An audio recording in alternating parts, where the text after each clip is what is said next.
Selamat datang di channel Novel Official.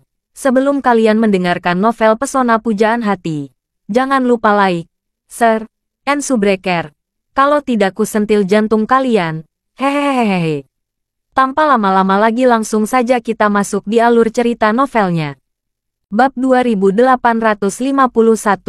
Sophie mengatakan beberapa hal. Hal apa? Mungkinkah dia menjalin hubungan dengan dermawannya? Jadi, dia buru-buru berkata, lihat dirimu. Kalau kalian berdua benar-benar bersama, dermawan itu akan menjadi iparku. Ayah kita hilang. Seandainya kamu segera menikah dan kamu tidak dapat menemukan ayah, mungkin saya yang harus menyerahkan kamu kepada dermawan di altar pernikahan. Apalagi yang bisa kamu sembunyikan? Sophie berkata dengan sangat serius. Kakak, kalau aku cukup beruntung memasuki aula pernikahan dengan dermawan seperti yang kamu katakan, aku tidak akan menyembunyikannya darimu. Tapi ini belum waktunya. Jami menyadari adiknya tidak akan menceritakan situasi spesifiknya. Dia menghela nafas singkat untuk menyelamatkan mukanya. Sebenarnya, dalam tema sastra sejak zaman kuno, pahlawan sangat diperlukan untuk menyelamatkan putri cantik. Ini juga sangat bisa dimengerti. Lagi pula, wanita mana yang bisa bertahan dari kejutan anugerah penyelamat hidup? Sophie mengikuti kata-katanya, mengangguk, dan berkata sambil tersenyum. Ya, kamu tahu. Sejak kembali dari Jepang, saya sudah gila sepanjang hari hanya untuk menemukan dermawan itu. Saya hampir dibutakan oleh video CCTV bandara. Anugerah nyawa yang diselamatkan memang terlalu dalam di sumsum tulang bagi seorang wanita. Setelah berbicara, dia hanya bisa menghela nafas dengan emosi. Tuhan masih peduli padaku. Kupikir aku tidak akan pernah bertemu dermawanku dalam hidup ini. Tapi siapa sangka dermawan itu menyelamatkanku lagi di Aurus Hill. Mendengar ini, Jami tidak mau bertanya. Ngomong-ngomong, Sophie, aku selalu ingin tahu apakah dermawan kita adalah orang Tionghoa atau Jepang Cina. Dia menyelamatkanmu di Aurus Hill.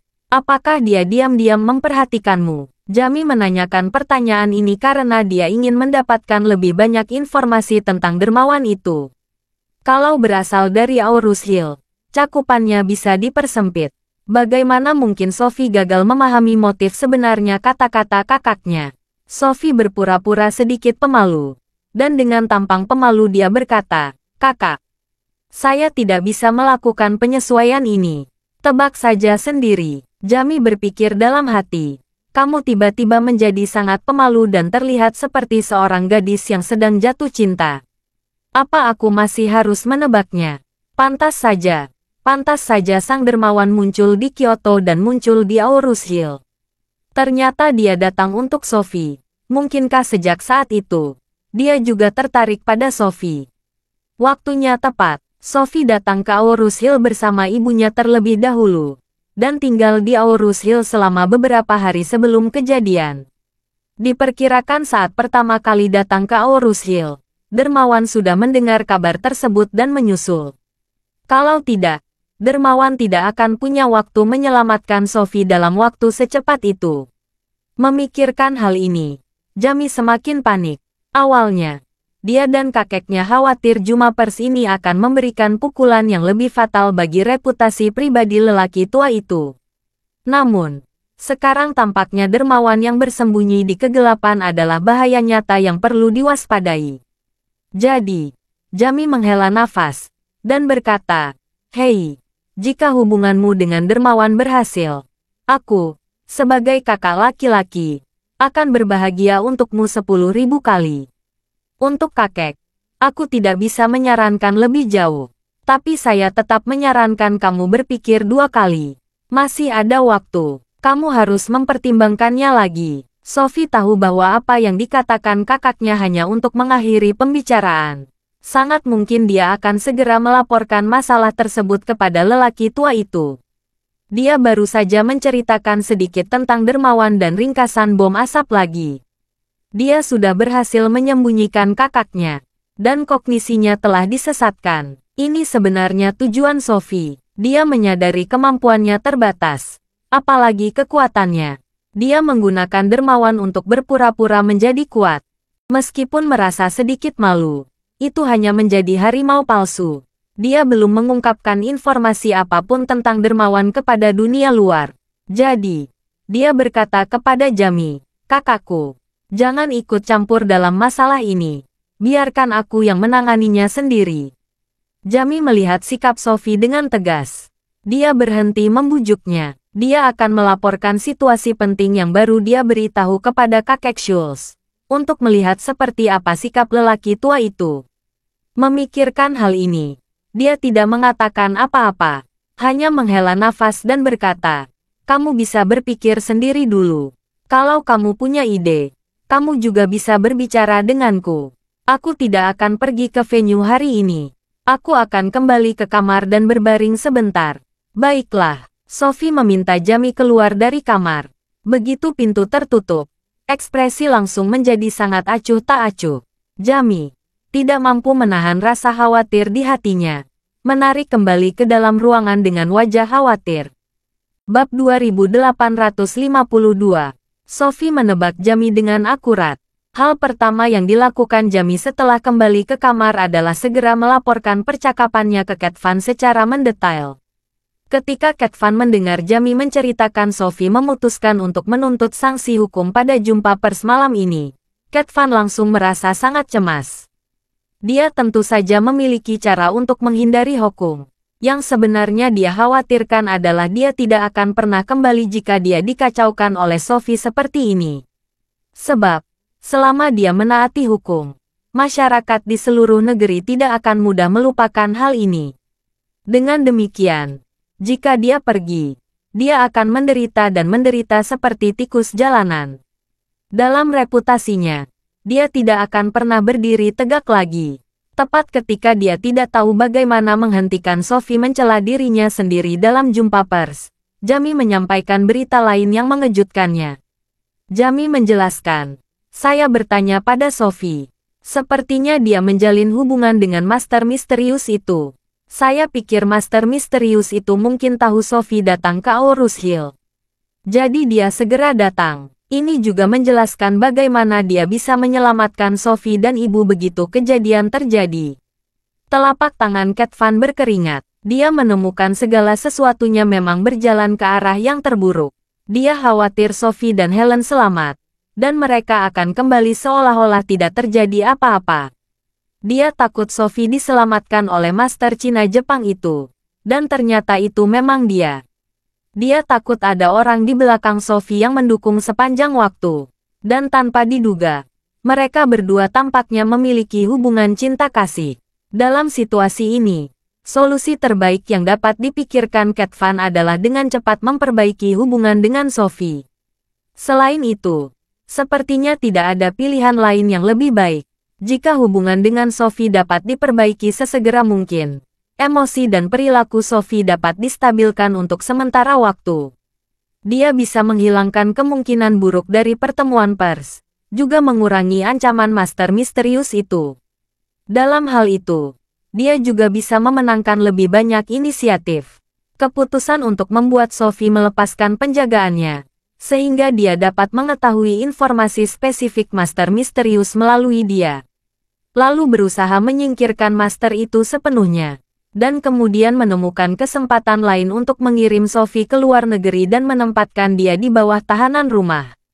Itu semua bisa dilakukan. Memikirkan hal ini, Cat Van mengambil keputusan dan berkata kepada Jami, "Saya akan menelepon Sophie.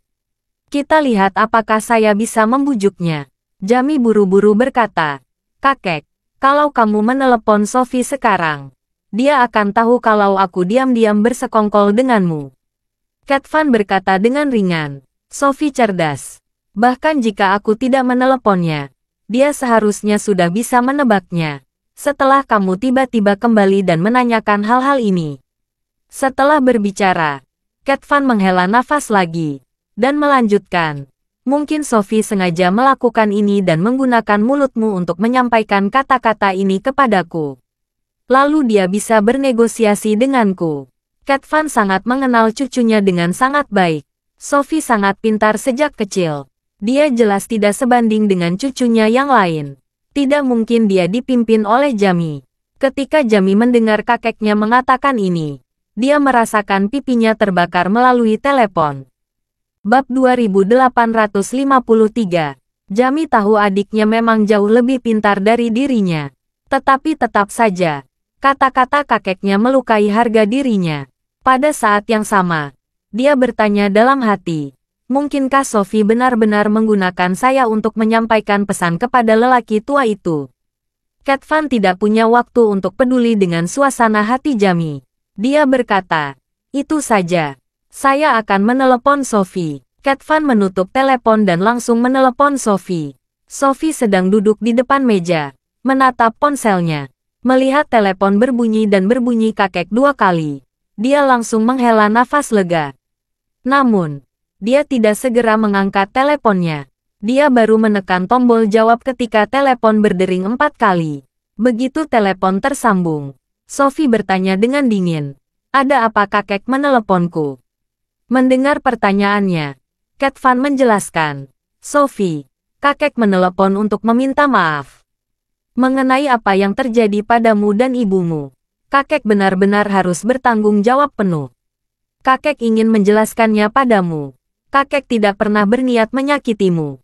Apa yang terjadi padamu itu sebuah kecelakaan." Sophie bersenandung dan berkata dalam hati, "Aku percaya apa yang kamu katakan. Tapi bukan kebetulan kamu ingin membunuh ibuku, kan?" Cat Van tahu dia tidak perlu menjelaskan atau menutupinya. Mereka berdua adalah orang pintar. Tidak ada cara untuk menjernihkan kejadian yang sangat menghebohkan. Jadi, dia menghela napas dan berkata dengan malu, "Hei, saya akui, saya punya banyak kekesalan pada ibumu.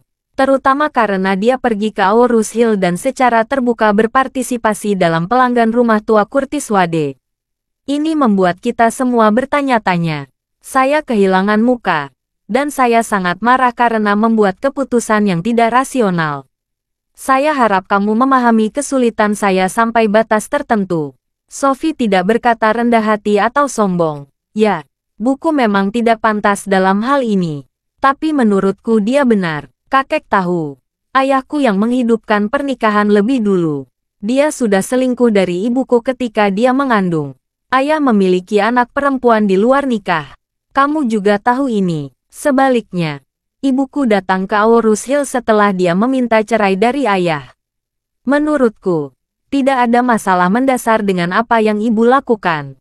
Terlalu berlebihan kamu ingin membunuh ibuku karena masalah sekecil itu." "Ya, kamu benar," Cat Van berkata dengan sikap yang sangat tulus. "Setelah kejadian ini, saya juga sangat menyesali dan menyalahkan diri saya sendiri. Saya berharap kalian berdua dapat memberi saya kesempatan untuk memaafkannya." Sophie berkata dengan ringan, "Kurasa tidak ada yang bisa memaafkan kejahatan semacam ini. Buku tidak akan pernah ingin melihatmu seumur hidup lagi. Aku mungkin juga tidak ingin melihatmu untuk waktu yang lama." Mengatakan itu, Sophie berkata lagi, "Meskipun saya cucu perempuanmu, jauh di lubuk hati saya masih berharap kamu mau bertanggung jawab dan mengambil konsekuensi serta menyerahkan diri ke polisi." Cat Van sangat kesal ketika mendengar ini. Namun, dia tidak berani mengungkapkan kata-kata apapun. Dia berkata tanpa daya, "Sophie, namun juga aku kepala keluarga Schultz. Aku harus memimpin keluarga Schultz ke depan. Aku juga harus mewakili citra dan status keluarga Schultz. Akan berdampak buruk pada keluarga Schultz jika aku masuk penjara. Ini juga akan berdampak buruk pada Anda." Sophie berkata, "Saya hanya menginginkan keadilan." "Keadilan." Cat Van menghela napas dan berkata, "Sophie, bagaimana dengan ini? Kamu anak yang pintar. Kita tidak perlu bertele-tele. Katakan saja padaku apa sebenarnya yang kamu ingin aku lakukan, agar kamu bisa melepaskan masa lalu." Sophie berkata, "Saya baru saja katakan. Saya harap kakek bersedia menyerahkan diri ke polisi." Cat Van tersenyum dan menghela napas. "Sophie, kamu sudah banyak memberi tahu Jami. Kamu mungkin ingin berbicara dengan kakek tentang masalah ini, bukan? Katakan saja. Kakek tidak menyalahkan kamu karena begitu bijaksana. Dan kakek memang harus menebus kesalahannya karena emosi. Kalau kamu memiliki permintaan, katakan saja langsung. Selama bisa diterima, kakek akan menyetujuinya. Bab 2854. Sophie mendengar Cat Van dengan belak-belakan mengucapkan apa yang ada di hatinya. Dia tidak dapat menahan desahan dan kedamaian di dalam hatinya. Mudah berbicara dengan orang pintar. Semua orang dapat mengangguk dengan satu kata, menghemat banyak basa-basi yang berbelit-belit. Jadi, dia tidak lagi menyembunyikan motif aslinya dan berkata, "Kakek benar. Aku memang ingin mendapatkan kedamaian untuk diriku dan ibuku. Menurutku kami pantas mendapatkannya." Setelah itu, Sophie menambahkan, "Ngomong-ngomong, bukan hanya aku dan ibu, tapi juga bagian ayahku. Kudengar dia, seperti paman keduaku, telah menghilang. Dia telah melakukan banyak bisnis untuk keluarga Schultz. Mereka yang hilang juga harus diberi kompensasi." Cat Van bertanya padanya, "Sophie, kamu tahu tentang hilangnya ayahmu? Dia menghilang di Aurus Hill. Dan menurutku hilangnya ayahmu ada pada dasarnya dengan dermawanmu." Sophie membantah, "Saya tidak tahu bagaimana ayah saya menghilang. Saya hanya tahu dia datang ke Aurus Hill untuk membantu keluarga Schultz menegosiasikan kerjasama dengan Jepang." Cat Van menghela napas dan berkata, "Ayahmu memang pergi ke Aurus Hill untuk membahas kerjasama. Dia ingin bertemu Yahiko dari keluarga Ito. Tetapi ayahmu menghilang sebelum dia bertemu Yahiko. Sebelum dia menghilang, dia menggunakan kekuatan untuk mentransfer 100 juta dolar AS dari rekening keluarga ke rekening luar negeri yang tidak diketahui. Saya curiga dia mungkin diculik." Setelah berbicara, Cat Van bertanya lagi, "Kamu benar-benar tidak tahu tentang masalah ini? Apakah kamu tidak pernah bertanya kepada dermawanmu itu? Apa dia tidak pernah puas?" Sophie berkata dengan cuek, "Dia tidak memberi tahu saya. Tapi saya pikir dia tidak punya alasan untuk menargetkan ayah saya. Ayah saya tidak pernah menyinggungnya. Dan bahaya yang saya dan ibu saya alami ini juga tidak ada ketentuannya dengan ayah saya." Ketika Cat Van mendengar ini, ekspresinya menjadi sangat jelek. Sophie berkata bahwa Sheldon tidak menyinggung dermawannya karena Sheldon tidak mengambil bagian dalam kesulitan dia dan ibunya. Bukankah ini sama saja dia menudingku? Maksud Sophie, saya merasa dermawannya karena saya merencanakan pembunuhan Helen. Lalu apakah dia masih berencana denganku? Ada sedikit ancaman dalam kata-kata Sophie, yang membuat Cat Van pusing. Namun, dia tidak berani menyerang Sophie secara langsung. Bagaimanapun, dia berencana untuk menyelesaikan hubungan dengan Sophie terlebih dahulu. Lalu mencoba mencari tahu siapa dermawannya itu. Jika dia bisa memberikan beberapa petunjuk kepada Falco dan meminta Falco membunuh dengan cara metafisik, dia akan menyelesaikan masalah ini untuk selamanya. Oleh karena itu, nadanya langsung penuh kompromi.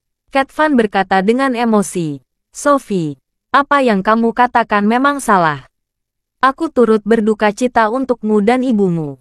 Dan ayahmu juga mengalami kecelakaan karena keluarga Schultz. Aku benar-benar harus memaafkannya untukmu." Setelah berbicara, Cat Van berkata, "Sophie, pembaruan apa yang kamu inginkan? Katakan saja padaku. Selama aku bisa melakukannya, aku akan berjanji padamu." Awalnya, Sophie tidak ingin membuat kesepakatan dengan Cat Van. Dia tidak peduli dengan uang dan tidak mudah untuk memaafkan tindakan Cat Van. Dia bahkan tidak bisa memaafkannya seumur hidupnya. Namun, karena Charlie menginginkan dia menjadi kepala keluarga Schultz dalam waktu 3 tahun, pikirannya berubah. Dulu, dia tidak ingin berkelahi, atau menonjol dalam keluarga. Tapi sekarang, dia ingin mengubah cara. Jadi, dia bertanya kepada Cat Van, "Ayah saya ingin bertemu Yahiko Ito pasti karena bisnis pengiriman laut, kan?" "Ya," Cat Van menjawab dengan tenang. "Bisnis pengiriman laut kita dihentikan sekarang. Para petinggi tidak puas dengan keluarga Schultz. Mereka langsung menghentikan kita. Ayahmu ingin menjual kapal dan sumber daya kita. Kemudian semua pencetakan ke Jepang. Menggunakan lisensi pengiriman perusahaan Jepang. Sumber daya rute. dan sumber daya terminal untuk terus mengoperasikan bisnis ini.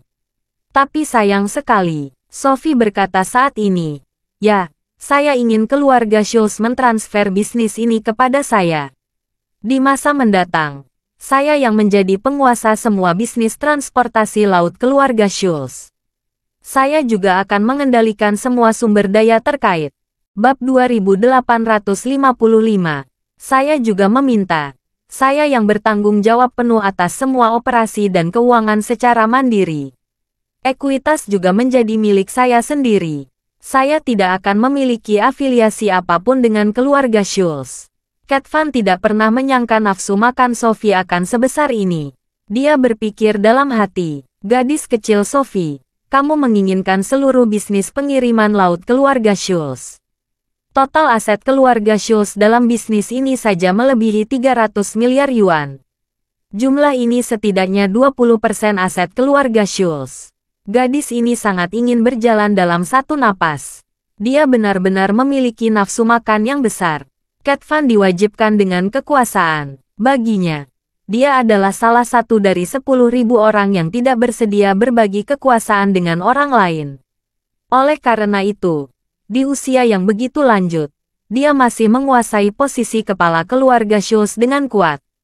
Dia masih mengendalikan setiap sektor bisnis keluarga Schultz, serta kekuatan finansial secara keseluruhan. Bukannya ketujuh anaknya tidak pernah menyebutkan ingin memisahkan keluarga sebelumnya, namun mereka selalu ditolak mentah-mentah olehnya. Belakangan, ketujuh anak itu mengubah cara dengan mengatakan mereka tidak perlu memisahkan keluarga mereka. Setidaknya mereka bisa membagi bisnis itu sepotong demi sepotong dan menyerahkannya kepada orang yang berbeda untuk bertanggung jawab penuh. Tapi Cat Van masih tidak setuju. Dia seperti kaisar di zaman kuno. Dia tidak akan menyetujui pembagian dunianya kepada para pangeran. Dia juga tidak akan setuju membiarkan anak-anaknya menjadi pengikut yang bertanggung jawab di satu sisi. Singkatnya, keluarga Schultz adalah miliknya. Tidak ada bagian aman yang bisa pecah. Oleh karena itu, ketika mendengar permintaan Sophie, dia menjadi sangat marah. Dulu, jangankan Sophie, bahkan anak-anaknya sendiri, tidak ada yang berani berbicara secara pribadi seperti ini. Dia pasti akan menamparkan wajah mereka dan langsung mengirimnya ke luar negeri. Tapi sekarang, berbagai krisis memaksanya mempertimbangkan permintaan Sophie dengan hati-hati. Dia berpikir dalam hati, jika saya tidak setuju dan Sophie mengadakan konferensi pers malam ini, reputasi saya tidak akan pernah pulih. Bagaimana jika dermawannya juga ingin membelanya lalu menyerangku? Sebelum Falco membunuh dermawannya, saya harus memberikan keinginannya terlebih dahulu. Terlebih lagi, industri pengapalan laut keluarga Schultz pada dasarnya total berhenti sekarang. Jika bisnis ini diberikan kepada Sophie, dia tidak akan membuat masalah. Dia juga tidak akan mendapat keuntungan. Setelah menyelesaikan ancaman di sini, saya dapat dengan mudah mendapatkan bisnis ini kembali. Memikirkan hal ini, Cat Van sangat gigih, dan berkata, oke. Kakek berjanji padamu, bisnis transportasi laut keluarga Schultz akan menjadi milikmu. Jika nyaman, kamu bisa datang ke Sudbury untuk menemui kakek. Kakek akan menangani semua file dan kontrak terkait. Saya akan menyerahkan Anda, Sophie berkata. Kakek, sejujurnya, aku masih kesal dengan kakek. Saya masih belum mau membahasmu saat ini. Mengenai kontraknya, saya akan meminta bantuan pengacara. Cat Van ragu-ragu kurang dari 3 detik, dan berkata terus terang, tidak masalah. Saya juga akan meminta Arrington datang ke Aurus Hill. Kamu bisa menghubungi pengacara untuk berhubungan dengan Arrington. Setelah selesai, pengiriman laut Schultz Group menjadi milik kamu. Bab 2856. Kesediaan Cat Van melepas secuil bisnisnya membuat Sophie di ujung telepon merasa lega. Apa yang disebut pertemuan pers, apa yang disebut keadilan hasil, dan prosedur keadilan sebelumnya, sama sekali tidak memungkinkan udara tercampur. Tapi sekarang, hal utama adalah mencapai hasil yang dia inginkan. Dia bersedia berkompromi, dan hasil yang sangat dia inginkan adalah bisnis pengiriman laut keluarga Schultz. Meski bisnis ini sedang bermasalah karena ulah Cat Van, Sophie yakin bisnis ini bisa bangkit kembali. Bisnis pelayaran laut sangat menguntungkan dan memiliki potensi besar. Ini adalah industri matahari terbit yang paling menjanjikan. Apalagi bisnis keluarga Schultz terpukul keras dan tidak bisa direvitalisasi. Sekarang dia meminta bisnis ini. Kakeknya bisa berterima kasih dengan kesal. Kalau industri ini masih beroperasi dengan lancar dan memiliki keuntungan tinggi, kakeknya mungkin tidak akan setuju.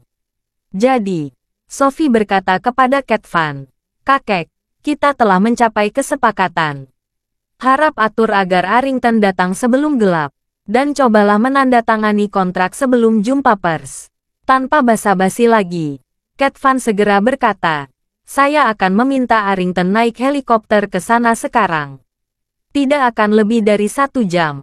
Sophie berkata, "Oke, kalau begitu aku akan menunggu kepala pelayan Schultz." Cat Van menutup telepon. Wajahnya menjadi sangat gelap. Dia tidak bisa menahan diri untuk menahan diri pada dirinya sendiri. Sophie, aku ingin kamu gembira seperti ikan. Aku berharap kamu puas. Kaum ikan kecil bernainya menggigitku ikan besar. Kamu cucu terbaik. Kamu benar-benar membuatku terkesan." Setelah selesai berbicara, dia mengomel dengan keras, mengangkat telepon rumah di atas meja, menekan tombol panggil cepat, dan berkata, "Arrington, datang ke ruang kerjaku." Setengah menit kemudian, Arrington mengetuk pintu, mendorong pintu masuk, dan bertanya dengan hormat, "Tuan, Anda mencari saya?" Cat Van memberi perintah dengan suara dingin. "Kamu hubungi Direktur Hukum saya. Membawa semua dokumen ekuitas, anggaran dasar, dan batang resmi perusahaan pelayaran. Segera pergi ke Aurus Hill." Arrington bertanya dengan bingung. "Tuan, Anda meminta saya pergi ke Aurus Hill membawa dokumen-dokumen ini?" Cat Van penuh gigi dan berkata, "Aku ingin kamu pergi ke Aurus Hill dan mengubah perusahaan pelayaran menjadi milik Sophie. Mulai sekarang, perusahaan pelayaran akan menjadi miliknya sendiri." Rahang Arrington hendak turun. Dan dia berkata, "Tuan, Anda bercanda. Perusahaan pengirimannya begitu besar. Anda memberikannya begitu saja." Cat Van bertanya balik, "Kalau tidak, Sophie gadis yang menjanjikan. Reputasi saya berada di tangan. Jika dia meminta saya menyerah di depan seluruh negeri, bagaimana saya bisa menyelesaikan masalah ini? Saya tidak mau memutar mulai sekarang. Selain itu, ada master misterius di belakang gadis ini. Aku tidak yakin sekarang. Apakah aku bisa membunuh sebelum dia menyerangku?" Arrington bertanya, "Tuan, apakah Falco dari Inggris telah tiba di Aurus Hill? Apakah dia sudah membuat kemajuan?" "Dia sudah tiba," Cat Van menjawab. "Meskipun Aurus Hill bukan kota besar, populasi kota ini hampir 10 juta. Menemukan seseorang untuk keluar sama sulitnya dengan mendaki langit. Kita masih perlu meluangkan waktu." Arrington berkata, "Tuan, menurut pendapat saya, Anda sebaiknya menghubungi Holden. Orang tua ini sekarang sudah menjadi prajurit bintang 4.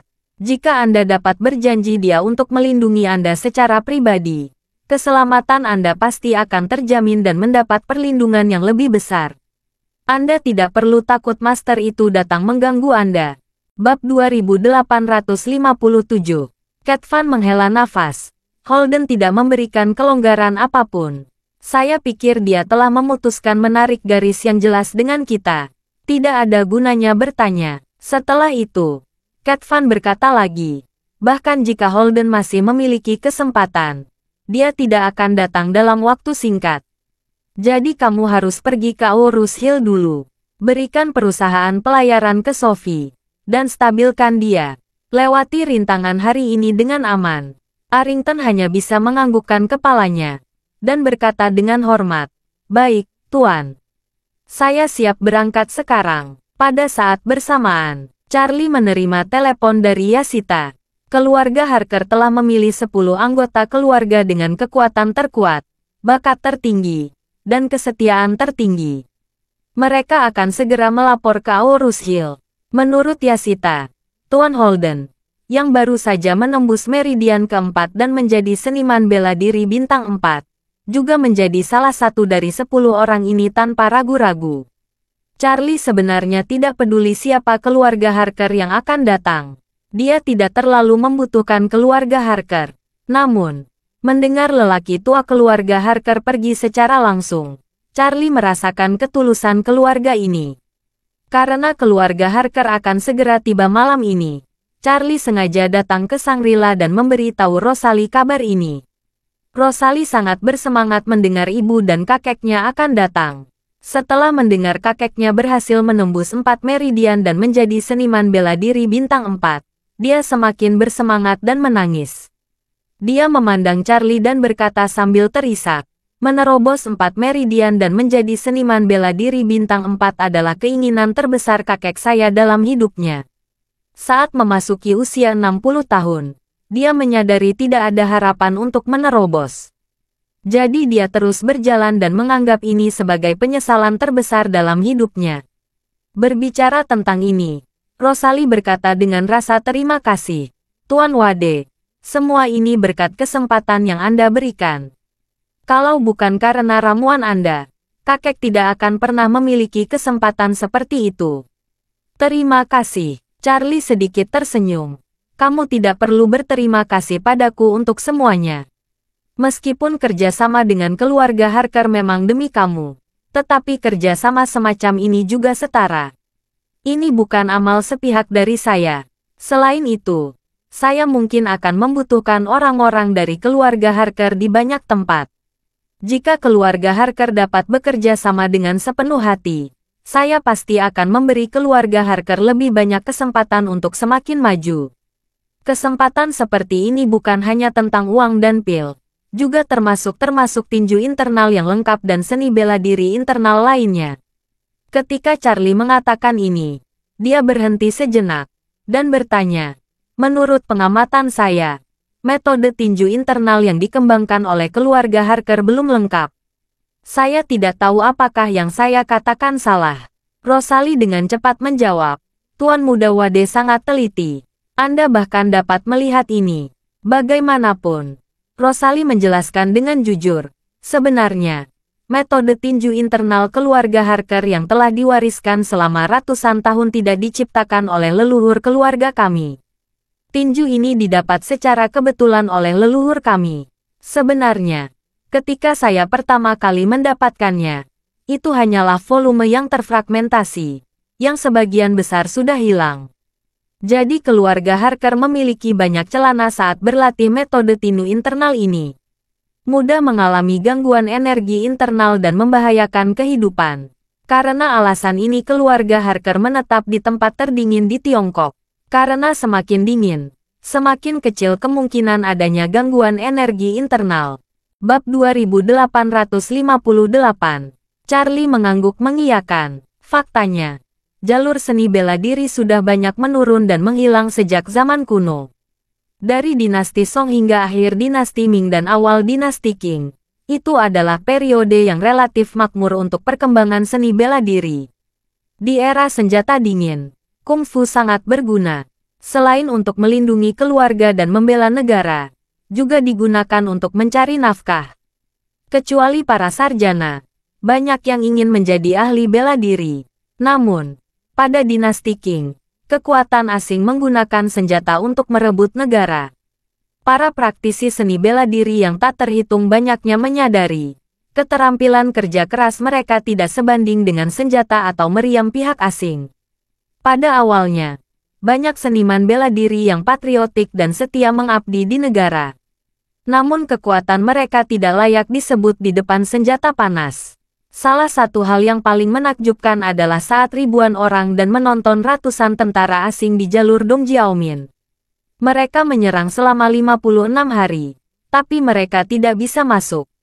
Sejak itu, sejumlah besar praktisi bela diri langsung menyadari kelemahan terbesar seni bela diri.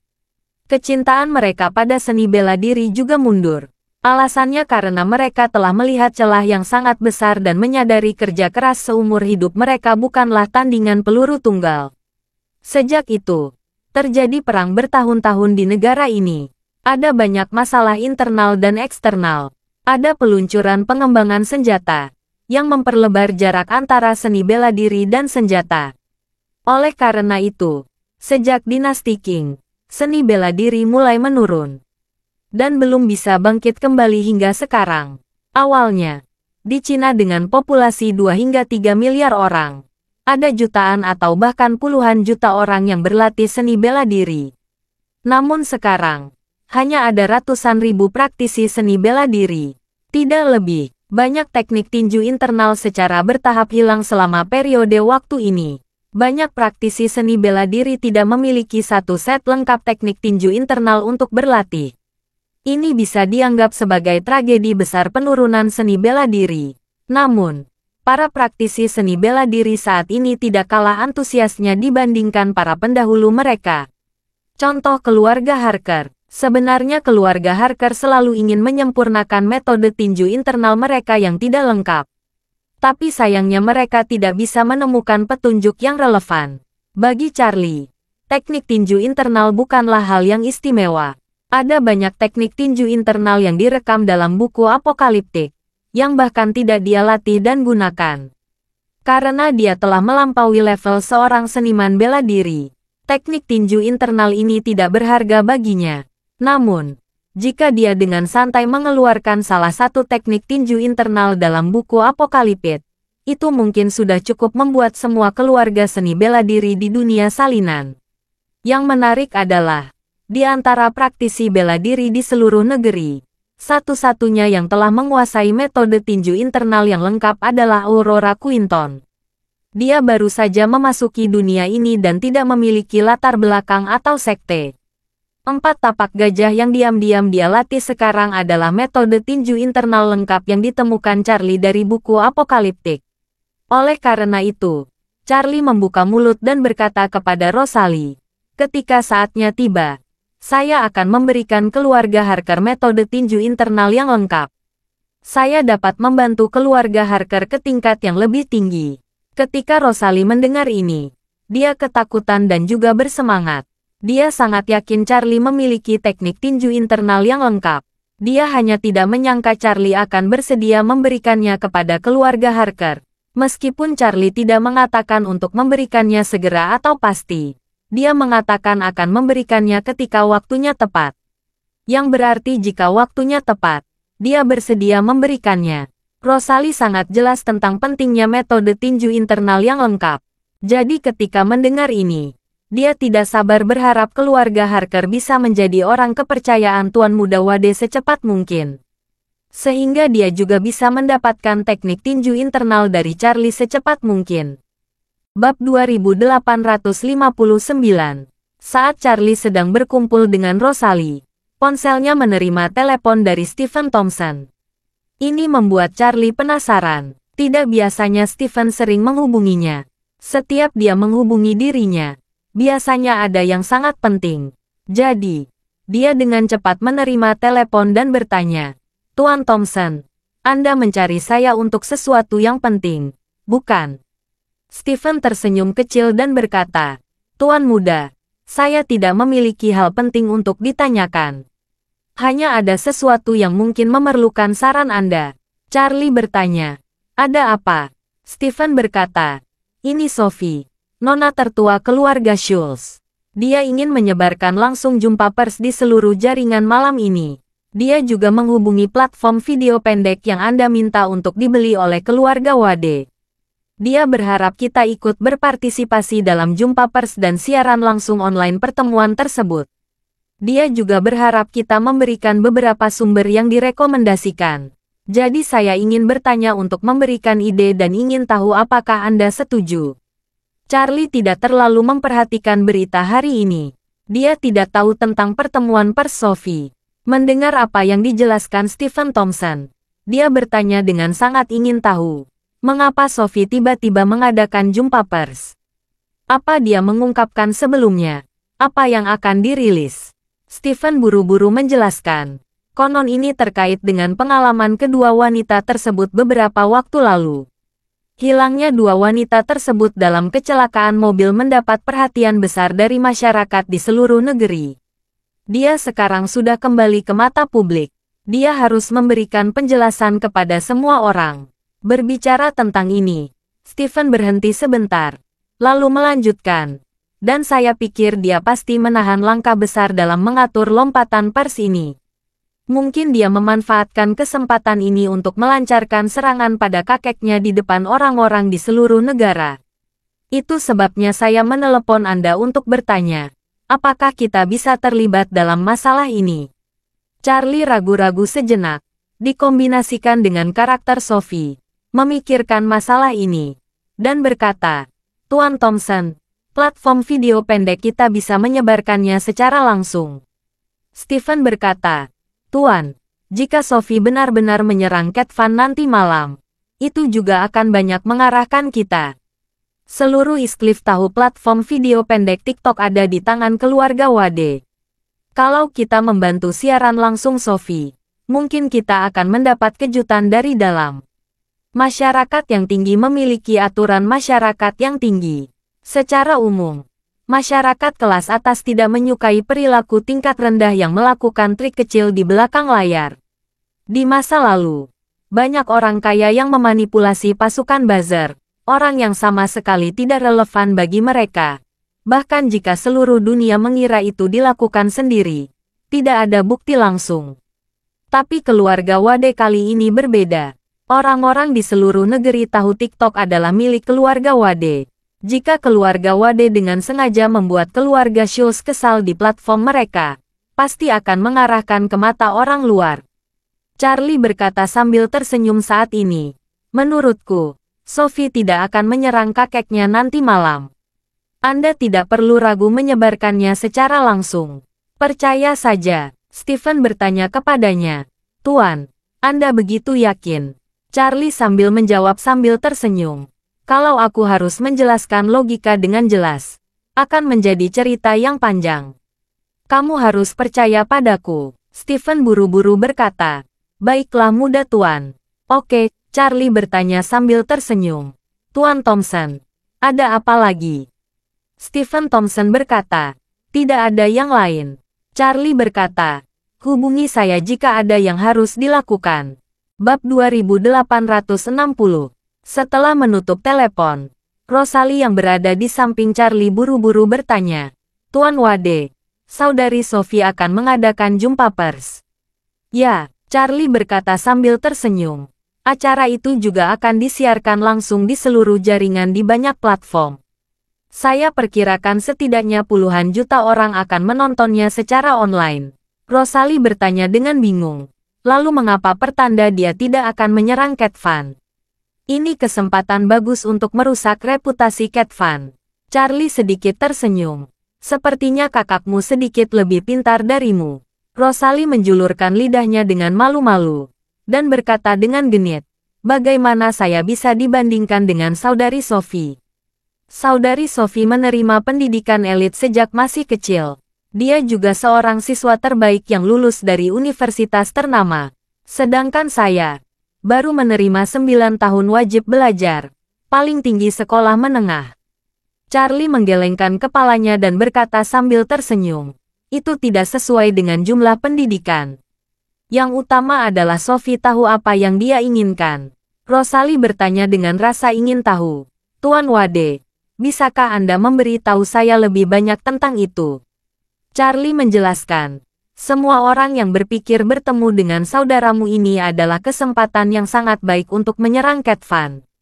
Semua orang berpikir jika saudaramu memanfaatkan kesempatan ini, Cat Van akan hancur dan tidak akan pernah pulih. Tapi coba kamu berpikir hati-hati. Apa artinya ini bagi Sophie? Rosalie bahkan lebih bingung, memandang Charlie dengan kosong, dan berkata dengan serius, setidaknya dia bisa membalas dendam. Menyerang musuh untuk membalas dendam. Charlie memandangnya, menggelengkan kepalanya, dan berkata, Sophie melakukan ini hanya untuk membawa kebencian pada Cat Van. Itu tidak akan memiliki efek lain, dan bahkan tidak akan membuat Cat Van kehilangan sepeser pun. Apa maksudnya menyerangnya? Setelah itu, Charlie berkata lagi, ini berbeda dengan saat saya mengungkap kebohongan Cat Van. Sebelum saya mengungkap Cat Van Cat Van sangat terkemuka. Dapat dikatakan bahwa dia adalah objek kekaguman banyak orang. Putranya membuatnya jatuh dari altar. Dan itu juga menyebabkan keluarga Schultz membawakan pukulan yang hebat. Termasuk penangguhan bisnis pelayaran laut juga merupakan hukuman yang diberikan kepadanya oleh otoritas yang lebih tinggi. Cat Van telah terlempar. Bahkan jika Sophie berdiri dan memarahi Cat Van hari ini, dia hanya akan menuangkan baskom berisi air dingin ke Cat Van yang jatuh. Tidak mungkin dia jatuh dengan keras lagi. Alih-alih menuangkan sebaskom berisi air dingin, mengapa tidak mengambil kesempatan ini untuk meminta bantuan dari Cat Van? Rosalie berseru, "Tuan Muda Wade, maksudmu kakakku ingin berdamai dengan Cat Van?" Charlie memegang tangannya dan berkata, "Di permukaan, ini adalah pembicaraan yang damai. Tetapi pada kenyataannya, ini tentang memotong daging Cat Van dengan pisau tumpul." Charlie menjelaskan lebih lanjut, kali ini Cat Van pasti akan dipotong parah oleh Sophie. Setelah pisau ini, keduanya tampaknya telah mencapai kondisi rekonsiliasi. Tetapi pada kenyataannya, bahkan jika Cat Van benar-benar kelelahan, setelah pembicaraan damai, mereka akan menjadi musuh dalam arti sebenarnya. Rosalie tidak mau bertanya. Dalam hal ini, pasangan Sophie akan sangat berbahaya di masa depan. Bukan. Charlie menggelengkan kepalanya dan berkata sambil tersenyum. Tidak, Cat Van tidak berani memanggil Sophie. Jangan lupa, di belakang Sophie, ada aku. Sebelum Cat Van menemukanku dan membunuhku, dia pasti tidak akan berani menyerang Sophie. Charlie berkata lagi, kakakmu benar-benar akan merebut posisi patriark keluarga Schultz.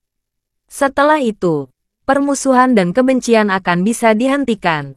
Selain itu, masa depanmu, bahkan masa depan ibumu dan seluruh keluarga Harker, memiliki tujuan yang lebih baik. Saat itu, kamu dapat mengubah identitasmu dan berada di sisi kakakmu untuk membantu. Jika dia memiliki bantuan besar darimu dan keluarga Harker, masa depannya pasti tidak akan terbatas. Terima kasih sudah mendengarkan cerita novel Pesona Pujaan Hati. Sampai jumpa di novel selanjutnya.